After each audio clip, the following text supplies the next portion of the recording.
Hello and welcome back to the Building HVAC Science Podcast. I think you know by now, if you've listened to a few episodes, it's our goal here at Building HVAC Science to help create better, more knowledgeable HVAC and building performance technicians by helping these two professions better understand each other with the ultimate goal, making customers happy in the homes they live in and the buildings they work in.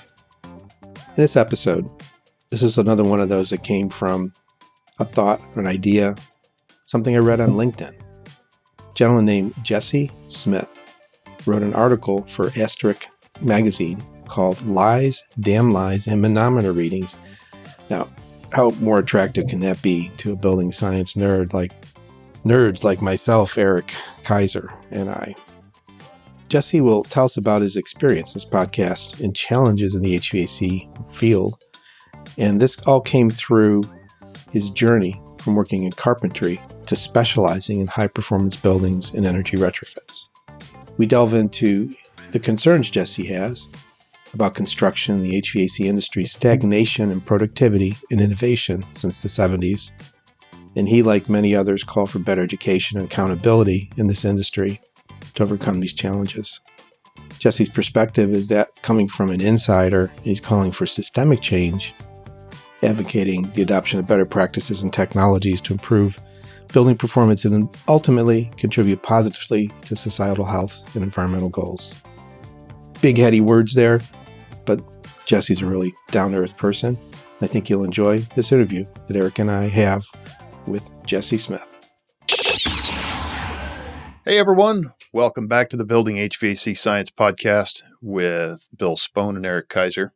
Today, we've got a very special guest that I'm very excited for. Bill and I picked up on an article that he wrote in Asterisk Magazine or asteriskmag.com, and it's Jesse Smith. And Jesse wrote an article called Lies, Damned Lies, and Manometer Readings. And I am very interested to dig into more of this. So welcome, Jesse, to the show. Thank you, guys. Thanks. When you say manometer around the wrong crowd, you're going to get this kind of reaction. So this is your own fault. Give us your backstory. What brings you up to the point of writing this article? What's the background behind that? So it's complicated, but I was a carpenter for probably many years, mostly working around Princeton. My brother and I have a business together that we started around 2000, and we were just working in that market, doing pretty standard stuff, remodeling. I was really interested in high performance buildings going back a really long way. Even my dad was probably like early to the 70s, high energy efficiency, double stud walls in the 70s and 80s even. I just had a background in this stuff, was really interested. And around the time when the housing bubble started dabbling in energy retrofits, and transitioning from high performance buildings, construction dried up into more home performance with Energy Star in New Jersey was a very popular program. We started working in that, getting training for it around 2009. And so gradually, partly through exposure to subcontractors and partly through attending classes and learning more and more, I just progressively got sucked into the world of HVAC. So that's a great backstory and very interesting how it led you there. And the home performance with Energy Star, did you get introduced to blower doors? Is that where the word manometer came up, maybe? Am I guessing? Yeah, exactly. Yes. So first, I think that was a pretty typical pathway around 2009. You take a class, you get the BPI analyst envelope certification, and then onto the heating and then AC heat pump. Yeah, so running blower doors, still doing that quite a bit. We've done the shell side of probably around 2,000 energy retrofits on the shell side. So we have a couple of dedicated trucks for just insulation, weatherization, that kind of stuff. But then also picking up, at least with me personally, picking up on the HVAC side, probably starting first with like design. So how much do you get into HVAC now? Are you doing full system retrofits, duct systems, the whole nine yards? Is that an integral part of your company currently, or do you just do it for the houses that you work on? So for the houses where we remodel, we do that stuff in-house. But it tends to be people who are interested in electrification. So a lot of mini splits, And not high volume, like to be really clear, not high volume. But we do have that stuff in-house. We do duct installation, the whole package, I guess. Very nice. So what is your core business that leads you into this? And I'm guessing that probably there was some comfort concerns coming from your customers that really led you down this road. And some of the points you made in your article, I'm like, wow, there's a lot of resonating here from a lot of sides. And it's kind of exciting to me hearing somebody in construction and a builder talk about this, because that's typically not what we get from carpenters and people that build the houses. They just want to make everything look pretty and then run away. It's the feeling that I get a lot of times. Yeah, so I was interested. And I'll tell you the one anecdote from the article. People could check out the article at asteriskmag.com. So I was taking those classes, but also just insanely green. The greenest, most naive guy you've ever met in your entire life. One of the really pivotal moments was what I described in the article was we've done the insulation side of somebody's house and stuff just doesn't feel right. I think it was even that I was just testing the tools maybe. So I had a flow grid. I thought flow grids were like amazing. I thought they were the coolest tool like ever. So I had no practical experience outside the training class, I think at this point. And so I'm like, okay, cool. I'll just stick this in here.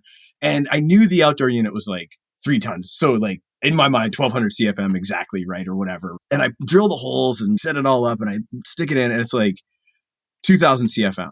And I was like, oh, that seems weird, but I probably did something really wrong.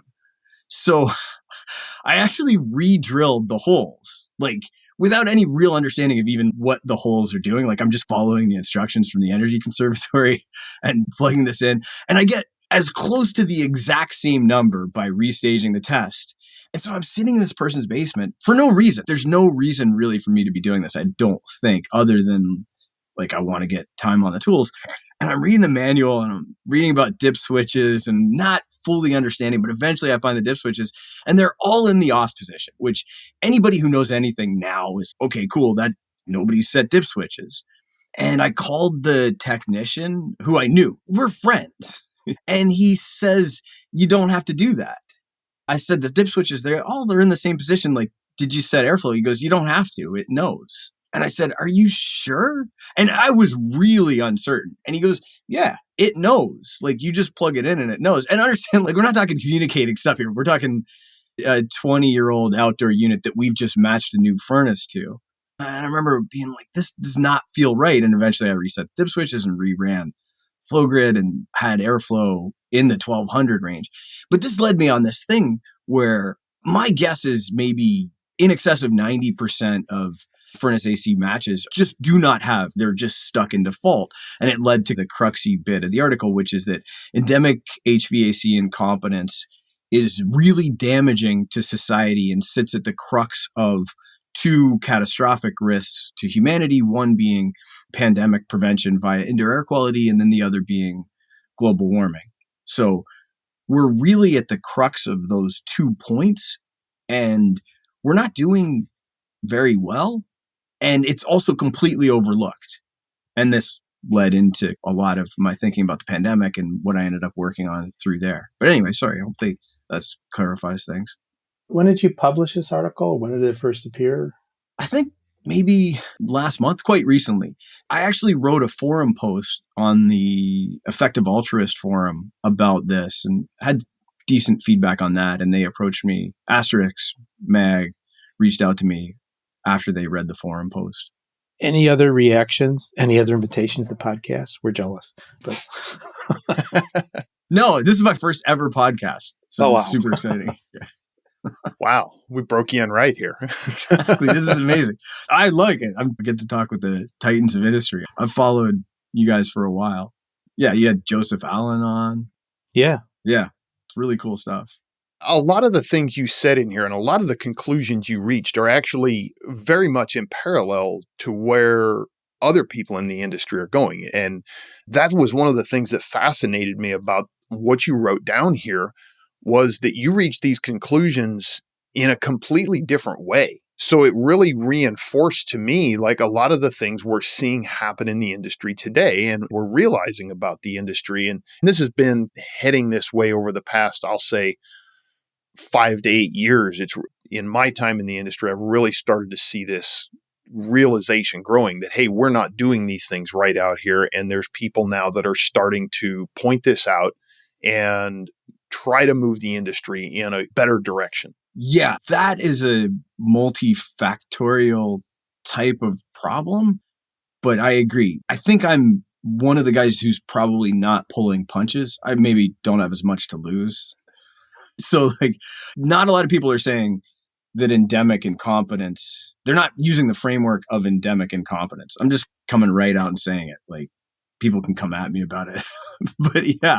But it's complicated because you have situations that could be addressed more effectively by manufacturers. For instance, the pace of technological change isn't so great. And it seems like there are a lot of opportunities to fix things where we should be going a little bit faster. I think rapid lock system is probably an example of that. Yeah, it's complicated. I wouldn't put it all on technicians, say. But what I'm saying is there's a deficit, a failure to meet the demands that basically should be met, however you want to put that. Do you think this leads to consumers not getting what they're expecting or maybe paying for in some of these situations? Is that heading down that road, or where do you think this goes to in the end? Yes. So very strongly, I believe that to be the case.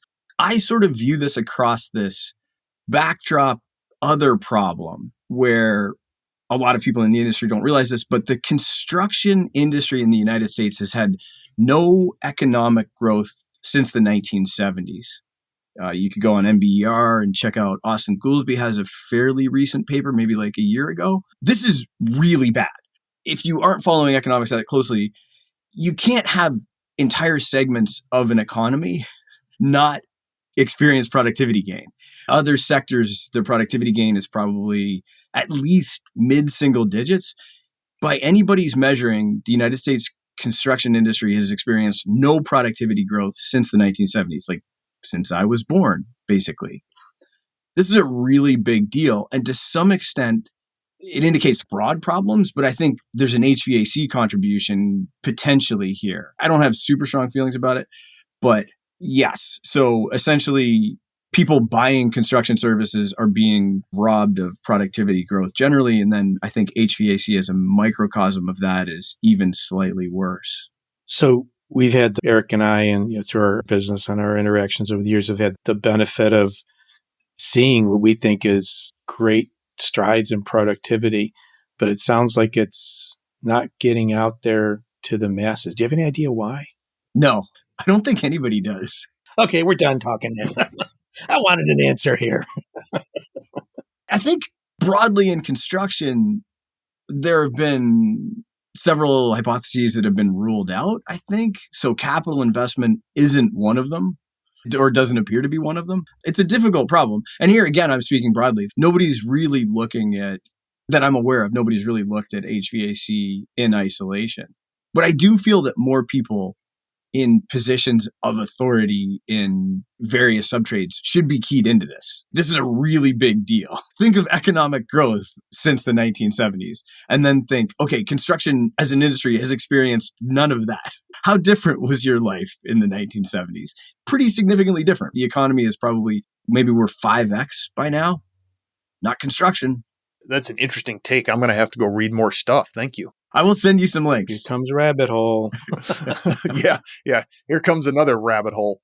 So go on the NBER website and Austin Goolsbee, and I think you can get a pre-published draft of his paper on this. It's excellent. Really worth checking out. So you tie back into IAQ and the pandemic, and what's your take around best practices there? If we're an ideal world, what should be happening? I think that this problem that I described is the lens through which to approach this. And I think that was just completely missed. So when I was ranting about this being the primary obstacle in, say, spring, summer of 2020, there was no traction. People would say things like, oh, well, yes, we're going to have to do training. Okay, so I'm going to generalize. But with hindsight, what appears to have happened with the pandemic is no social interventions were effective really at all beyond marginally, aside from a program to get people vaccinated. So the vaccines probably saved in the United States maybe 400,000 lives. Indoor air quality interventions did, I don't know, probably close to nothing. In the grand scheme of saving 400,000 American lives, what did we do with indoor air quality? Almost nothing. And that's not like we could not have. So the One Day Sooner, which is an organization it's effective altruist as well, did a fairly recent report, and I can send you the link for this too, that estimated, it was pretty broad, but they said, okay, under ideal conditions, had we had indoor air quality measures to a level that we would want, we would have reduced transmission by, they estimated 30 to 70%. So it's very, very significant. Yeah, very significant. And look, like Shelley Miller, right? An engineer, I forget, maybe at Colorado. Yes, Colorado. Right. So she ran this really good study of really weak depressurization of isolation boards and found that it cut transmission to, in her case, it was literally nothing. I think at scale, it probably wouldn't be at that level. But she was depressurizing isolation rooms to like negative 2.4, I think.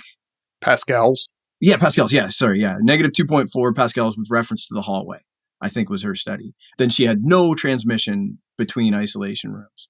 And my wife is a doctor. She works in long-term care facilities. They would get a case and it would just pop all the way down the hallway. And people died. And it happened all the time. And this is a year into Shelley Miller's study. We knew what to do.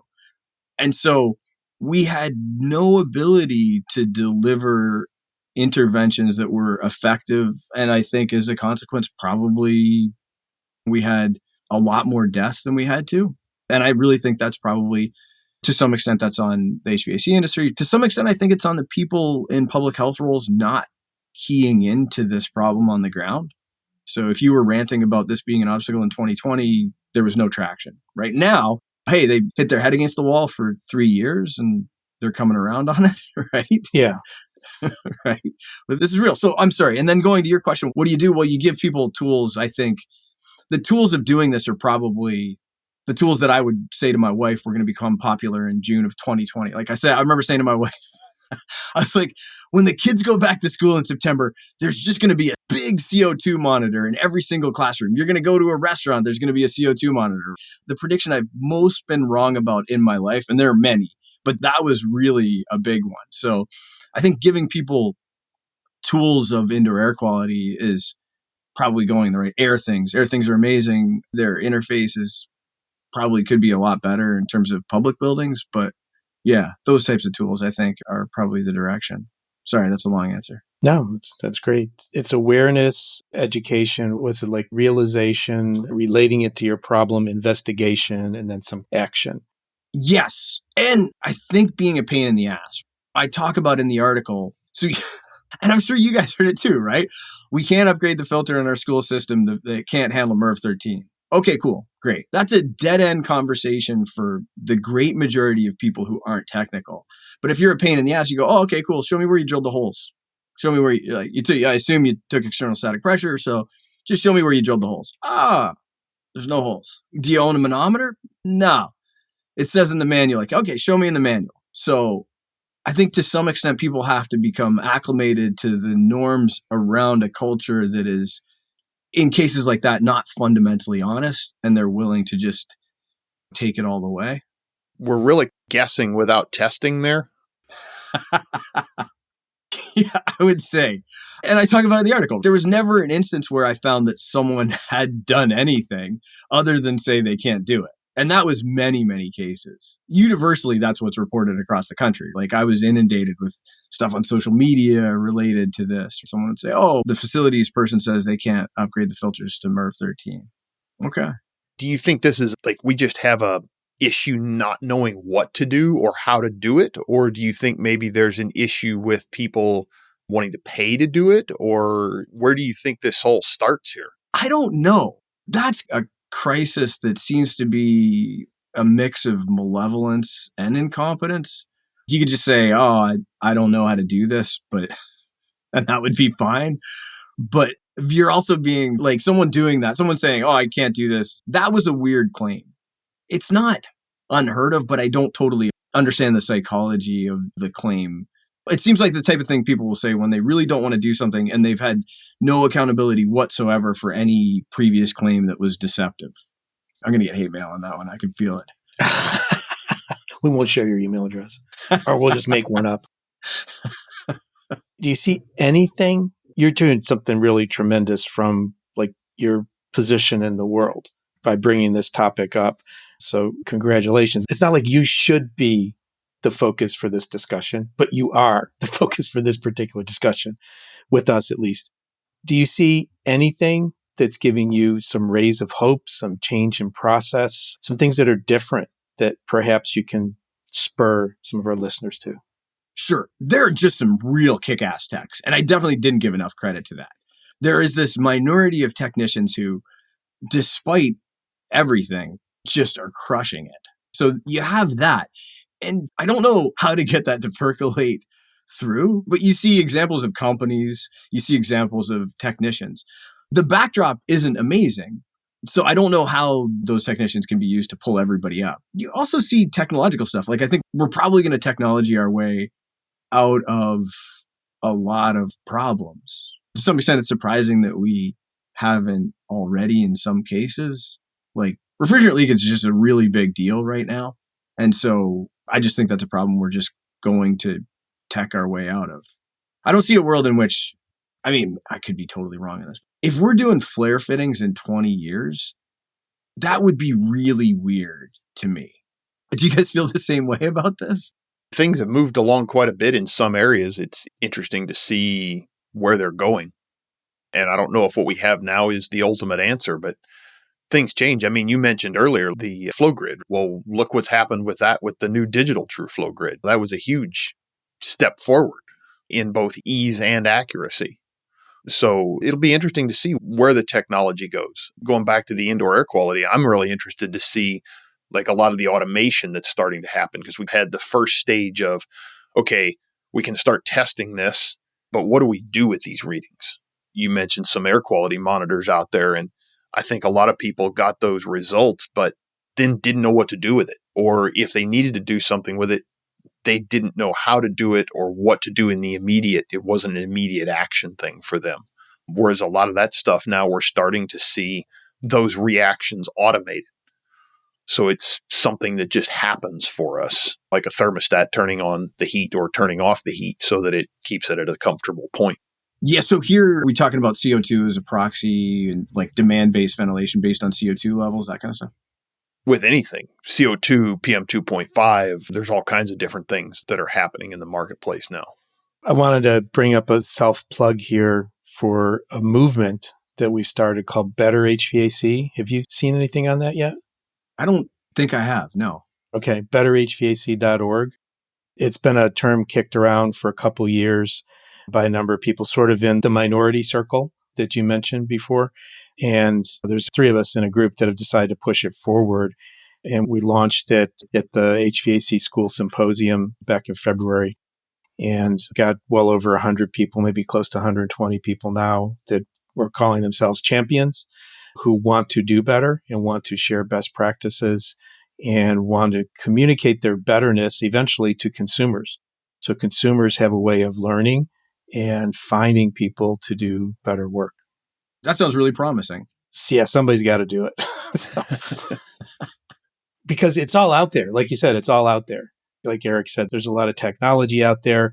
And it's not to say this has to be force fit into everyone's practice, but the awareness of it has to rise and to level up so that better work becomes an option. It becomes part of the vocabulary of their customers. Customers begin to ask for better work because they know about it. So consumer education is coming up to be a really huge component. I agree with that very strongly. Consumer education seems like it should be a really big part of this. And we have all of the tools necessary to make everything transparent to everyone. So if you want to, you want to charge refrigerant, you should be able to document this in a way that people can understand at a consumer level and verify using software.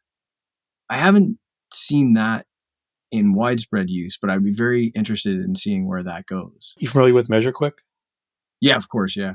Okay. That's an approach there where there's a verifiable result that a report can be created, posted, transferred, that kind of thing. Sorry, I'm not super up on MeasureQuick, but do they automate the consumer facing side? Not yet. As far as I know, I think there's a report that can be delivered to consumers with the contractor branding on it, with scoring. This is something going back in my mind because I haven't touched it in a couple of years. Eric's might be more familiar with it. He attended a class last year on it. Isn't there like a consumer report with like a letter grade on it? Yeah, there's a couple different consumer reports, but probably the most common one they have now is a consumer report with a letter grade on it that goes through a test to figure out how the system is performing, what it's doing, what the age is, all that kind of stuff. And that all factors into that letter grade. And then it spells out for the consumer like what parts of the system could be problematic and gives them an idea of maybe actions that they can take in the future, things like that. So when you're ready to write that follow-up article, we can provide you with some resources. We'll do a measure quick thing. Yeah, measure quick and a better HVAC thing. What the heck? Why not? Yes. I do think that stuff is some of the most promising in like modern tech. I just think you get into difficulties, and I don't know for measure quick, but you get into difficulties because where you get widespread adoption and you get a lot of failures, people really pull back from the consumer facing side, right?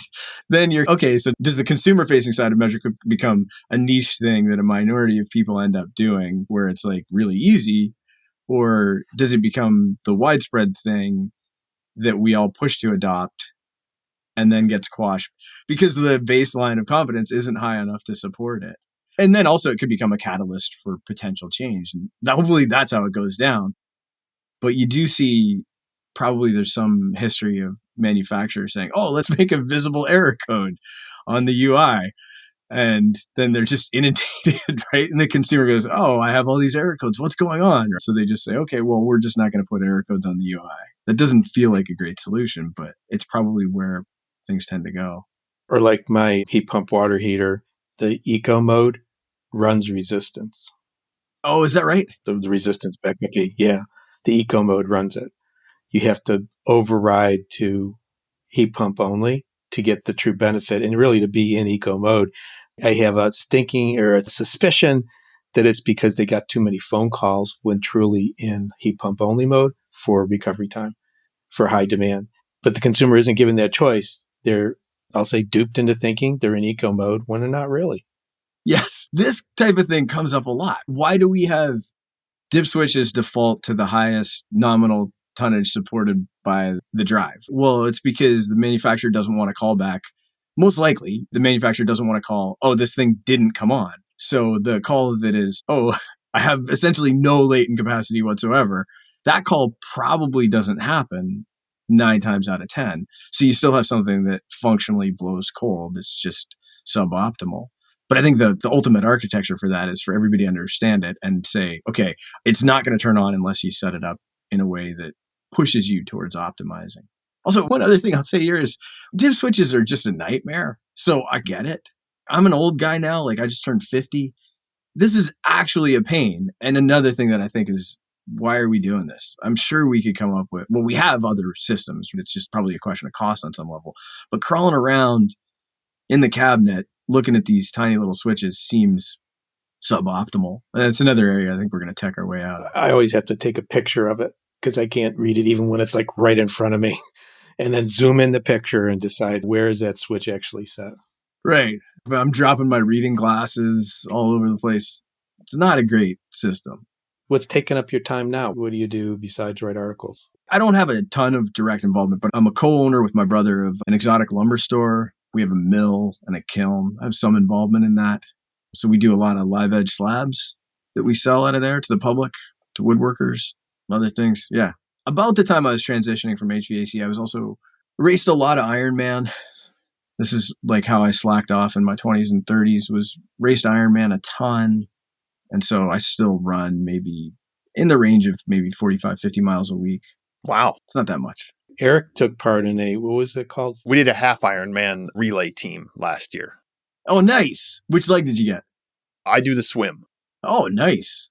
That was up in Massachusetts or Maine? We went up to Maine and did it just before the Building Science summer camp at Joe Stiebrick's. We went up to Maine and then came back down to Boston to Stiebrick's place. That water's cold up there, I bet, right? Wasn't bad, actually. There was actually a chance we weren't going to get to wear wetsuits, which I was going to be very bummed about because I sink like a rock. What's the threshold for that? 70 or something? Yeah, it's like 73 or 74 degree water, something like that is the threshold. And they had a bunch of rain the night before, so it dropped it was in a river. It was a downriver swim. So not bad. It was fast. I did 22 minutes for 1.2. Yeah, that's decent. That's cooking, right? Nice. Oh, yeah, that was fast. Yeah, I think my fastest Ironman time was current assisted as well.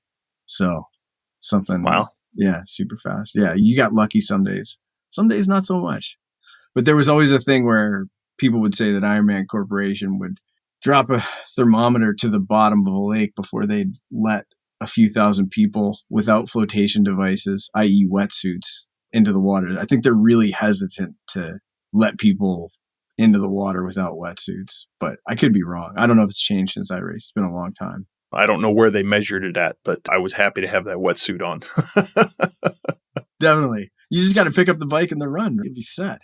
Yeah, I'm probably not going to do that. We had a lot of fun doing the relay team. I might do some shorter ones here locally, some of like sprint triathlons or something, but I'm not going to do a whole half Ironman by myself anytime soon. Yeah, they're fun. I work too much. I don't have time to train that much. You can fake it. Yeah. Stuff. You can't fake Ironman, but you can fake a lot of stuff. Yeah, you can't fake an Ironman. Yeah. In closing for our listeners, we'll definitely put the link to the article in there. Anything else we should link to or anything else we should highlight for listeners to follow up on? My brother runs a really mean Instagram page for our store. If you want to check that out, Willard Brothers. Sure. I don't do much in social media for this stuff. I know I should. You guys are out here killing it though. So Willard Brothers, huh? The Willard Brothers Instagram. It's a great follow, especially for woodworking. Got it. Will do. Nice. Yeah. I have one more question for you. Where do you find your customers at for home remodeling and things like that? My other brother, not the one running the Instagram page, he has pretty close relationships with local architects, one in particular around Princeton. So he tends to do a lot of architecturally designed work. Some of it, people are interested in what we do. Our thing is probably some energy efficiency, resilience, in-house HVAC is novel. So word gets out. Our town is small. Princeton, this area, it's not a big area. So there's only so many people in our market who are prepared to do, say, larger remodels. We could do a much better job. Did we get the website for that? I can post it. Do you guys have a website for your company? Oh, our website's horrible. I forget. Our website's defunct. Okay. I guess we better not post that. Yeah, exactly. We got some work to do on the website. But the Willard Brothers, I mean, we're mostly there on Willard Brothers Instagram. Super. Thank you for being open to this, Jesse. It was really enlightening, refreshing. You got a lot of energy. You have a really great perspective. And I hope it gets some gears turning in the minds of our listeners. Thanks, you guys. I really appreciate you having me on. This was really fun. Good. Cool.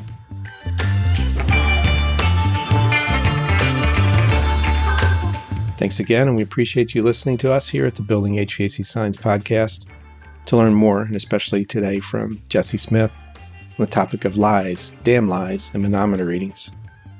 I also host the Res Talk podcast, where you can learn more about the rapidly expanding world of home energy ratings and outside and peripheral topics. After listening, if you like what you heard today and not subscribe to the podcast, please consider do so. You can follow us on Facebook by typing Building HVAC Science into the Facebook search bar. If any questions at all or wish to suggest a topic or reach out to us, you can contact us at marketing@truetechtools.com, TRUTECHTOOLS.com. Some of the topics we discuss require technical training for proper interpretation or safe execution. If you're a trained pro, then you can go right ahead. If you're not, please consult with and hire a trained pro. The Building HVAC Science Podcast is a production of True Tech Tools Limited. In full disclosure, I'm a co-owner of True Tech. The opinions voiced are those of my guests, my co-host, or myself, depending on who is speaking, of course. If you're in the market for any of the tools or test instruments mentioned in the podcast, or you just want to browse and see what we have at truetechtools.com, that's TRUTECHTOOLS.com, you can use the offer code HVACBS for a nice discount. Thank you for listening to us here at the Building HVAC Science, and until next time, take care. Bye-bye.